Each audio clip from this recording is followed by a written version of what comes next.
The 1960 presidential election was an epic battle between Richard Nixon, Vice President under popular Republican President Dwight D. Eisenhower, and Massachusetts Senator John F. Kennedy.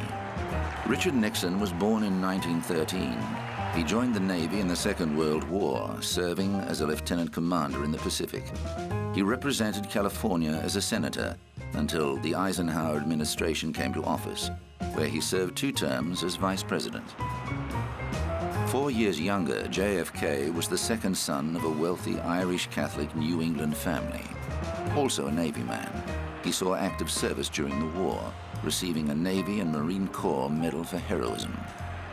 Shortly after his marriage to socialite Jacqueline Bouvier, a back injury led him to write his Pulitzer Prize-winning Profiles in Courage while he was convalescing.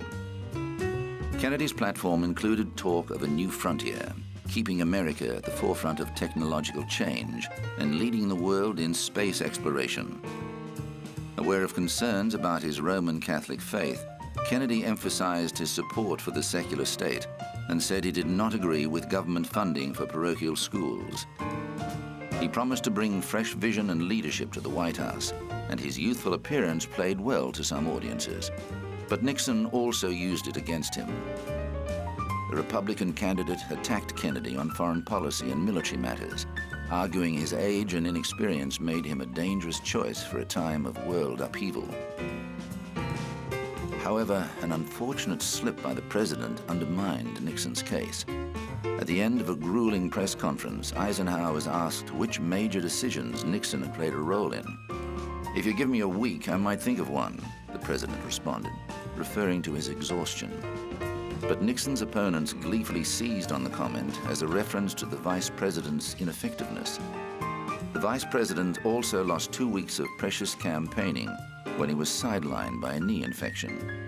But the defining moments of the campaign came via the new medium of television.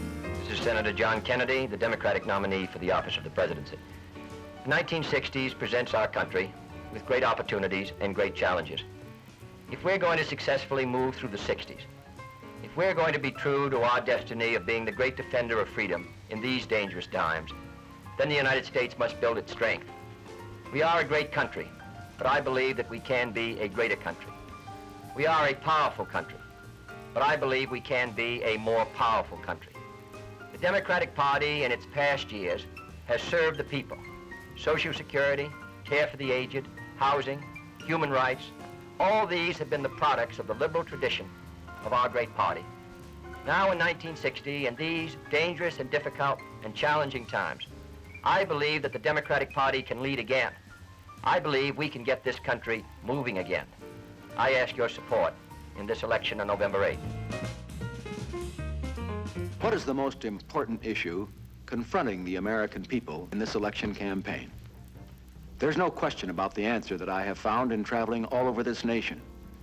Above everything else, the American people want leaders who will keep the peace without surrender for America and the world. Henry Cabot Lodge and I have had the opportunity of serving with President Eisenhower in this cause for the last 7.5 years. We both know Mr. Khrushchev. We have sat opposite the conference table with him. We know what peace demands.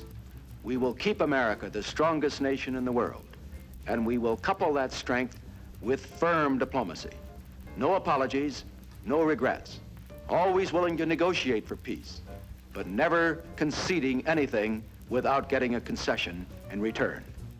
Americans warmed to the youthful confidence of John F. Kennedy, and he became the youngest ever elected president in 1961, the height of the Cold War, a time of world turmoil. To emphasize the close bonds between Democrat and Republican outside the campaign trail, President-elect Kennedy visited Nixon at Key Biscayne in Florida for a photo call. The former opponent smiled and joked for the cameras, a difficult job for Nixon, who was still tasting the bitter ashes of defeat.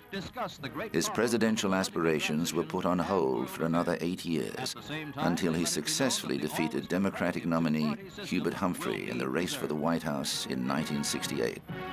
He served 6 years as president before resigning in disgrace over Watergate. Mr. Nixon terms it a very gracious act.